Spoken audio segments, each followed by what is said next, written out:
What's up, guys? Stein back with another video, and today I'm going to be talking about prison and basically what I learned from Cali Muscle's book while he was in prison, and how I'm relating that to real life and real scenarios in today's day and age. So if we look at prison, prisoners basically get their food, they get a bed. Obviously it's not very comfortable. Whatever they're getting the basic necessities of life. And it may not be the best quality of things of life, but they're getting the basic necessities of life. And that's how I like to base my life off of: the basic necessities of life. What do you need out of life? You need food, you need water, and you need shelter. Prison inmates get that. So it's like, if they can do this, you can live your life the exact same way, by not spending excessive amount of money on alcohol, not spending an excessive amount of money on drugs, not going out partying every weekend, not spending your time doing something that you genuinely is not needed and doesn't help society become better. So we're all here to help each other. So if you are not in a position where you can help everyone, then you're not putting your best self possible forward, because in How to Win Friends and Influence People, Dale Carnegie says, put the other person before yourself. So if you're selfish all the time and do everything for yourself, then obviously everyone is also, by the way, everyone is self-centered by nature. It's human nature to be self-centered and be self and interests, to have our own interests, which is, it's common. It's something that happens by nature. But what we need to do is put other people before us. So if we go back to prison and talk about like the basic necessities, they got their food, they got the water, they got their shelter. Now, it may not be, like I said, the highest quality of goods of what they have, but it's they have what they need and they're surviving, and they live on a day. Like, I mean, look, they don't have cell phones, they don't have these distractions like we have. Like, and what I read in that book is, like, there's tons of books in prison that you can read. I don't know if that's still the case. Obviously, I don't know much about prison, but I know a little bit, and that was that there's no technology. You can't get technology in prison. Obviously, you don't have any phones. You don't have any cell phones. So you get, what you're stuck with? You're stuck with you in a cell and your thoughts. And then you're stuck with working out, like in a cell. Like Cali Muscle talked about this. You're locked in a cell. All you do is work out. And then you write down your thoughts. That's literally all I would do if I was in prison. But that's why I like to delete social media and then completely take time away from your phone. Like, just take a full day every single week away from your phone. It's super hard to get away from your phone nowadays with all we need. But this is the simple philosophy I'm trying to connect prison with real life, is that, like, these guys, they don't have no technology. They're basically stuck with what they actually have to do every single day, which is being locked up in a cell. And they're stuck with their thoughts. They're stuck with either working out if they choose to do that or not. They're stuck with talking to other prison inmates. Like, they're stuck with these things. And basically what I'm trying to get at is, like, if you're locked up in your room, per se, take away your phone and literally just sit down with a journal and write your thoughts. I don't know if prison inmates get a journal, if they get these types of things to write down, but if they did, then that would absolutely be beneficial, because they'd be able to write down their thoughts. They'd be able to work out, write down their thoughts. Like, everyone, like I said, everyone has thoughts going in and through their mind all the time. Thoughts are very, very powerful. Like, your belief about anything is what matters most. You have to believe in yourself. You have to believe in what you can accomplish, and you'll be able to do that. And that's the most important philosophy of life, is believing in yourself and thinking positively and eliminating everything that is negative in your life. So if you're locked up in your room, you just start writing down your thoughts.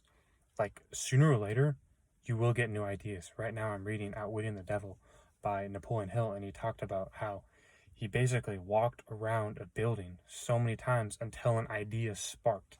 Like, he literally sat there, walked around a building until an idea sparked in his mind. When the idea sparked, he wrote it down, and he implemented it immediately. And this is the same way you need to go about your life.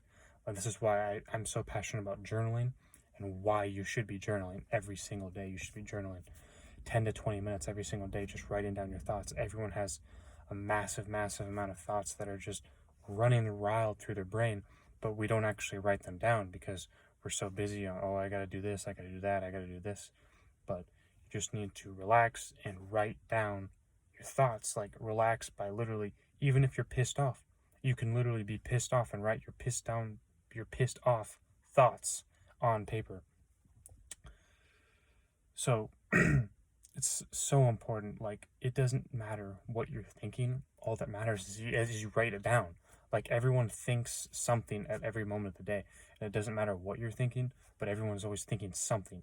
This is why it's so important to track everything you do and write down things, implement it, take action.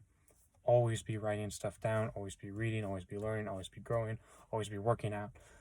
This is how I like to follow my life. And like I said, this is why prison is, like, these guys, they're able to work out.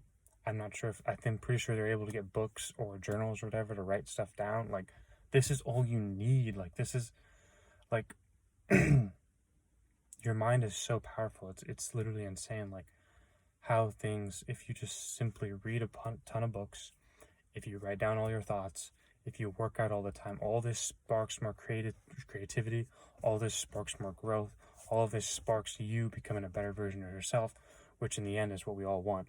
We all want to become the best version of ourselves.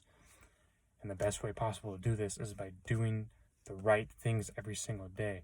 I talk about this: savers, meditation, affirmations, visualization, exercise, reading, and journaling.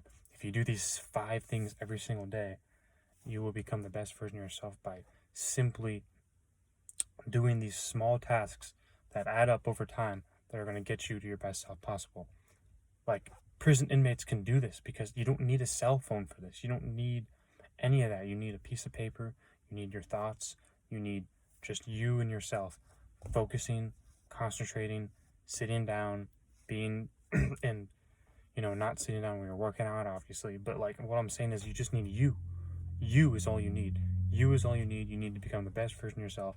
And by doing that, by doing the right actions every single day, even if you don't feel like it, you still do it. You still put in the work. You still be disciplined. You still read the book. You still gain knowledge. You still work out. Working out is the most hardest things because most people don't want to work out if they don't feel like working out. So you still do this. You still work out even if you don't feel like it. And guess what? That creates momentum. Momentum. And life is all about momentum, creating positive results, and doing the right things on a consistent basis. Because when you do the right things on a consistent basis, you will grow as an individual. And when you grow as an individual, you inspire other people to grow as individuals. And then when everyone else is grown as individuals, when everyone else is like this, everyone else as a whole, like, the society becomes so much better as a whole. Everyone is better. Everyone is focused on doing the right things. Everyone isn't overconsumed by alcohol. We're not here consumed by drugs. We're not doing anything that's going to harm us anyway. We're doing everything as human beings that's going to make us better human beings and not worse human beings. That's going to put us in a position where we're putting our best selves forward and not our worst selves forward. This is why I completely eliminated all foods that are bad for me, because I want to be able to put my furthest energy possible, my furthest energy as a gift to to put the best self possible by putting all of my energy towards what I want. And the way to do this is by having the most energy possible and by doing the right things every single day, drinking enough water, working out, sleeping enough. Like, everyone knows what you need to do, but not everyone does it. It's a very, very simple concept. If you simply put in the work on the areas that you need to improve on in life, if you simply sit down, reevaluate your situation, sit there, write down your thoughts. This is exactly what I need to do. You write it down. You act on it immediately after you've written them down. Your life will slowly begin to change. It's not going to happen like that, but your life will slowly begin to change as you implement what needs to be done on a day-to-day basis, because not everyone's doing what they need to be doing. When everyone does what they need to be doing, like I said, society will become better as a whole, and we'll all be doing great. Like, everyone will be doing great, no one will be doing bad. Obviously, that's an overstatement. There's still going to be people that's doing bad, but it all starts up here. It all starts in your mind. Everything starts in your mind, having a belief in yourself and doing the right things on a consistent basis. So that's what prison basically allows you to just be you, yourself, and not have technology and outside sources like looking on Instagram and seeing somebody else. You know, you can't do that in prison. Look at somebody else's Instagram profile. Like, it's the minimalistic lifestyle is what I'm trying to get at. Needs over wants. It's the minimalistic lifestyle I'm trying to get at here to relate life to prison and why this is so important. That's the video for today. Like the video, comment, subscribe, turn your post notifications on, and we will see you in the next video.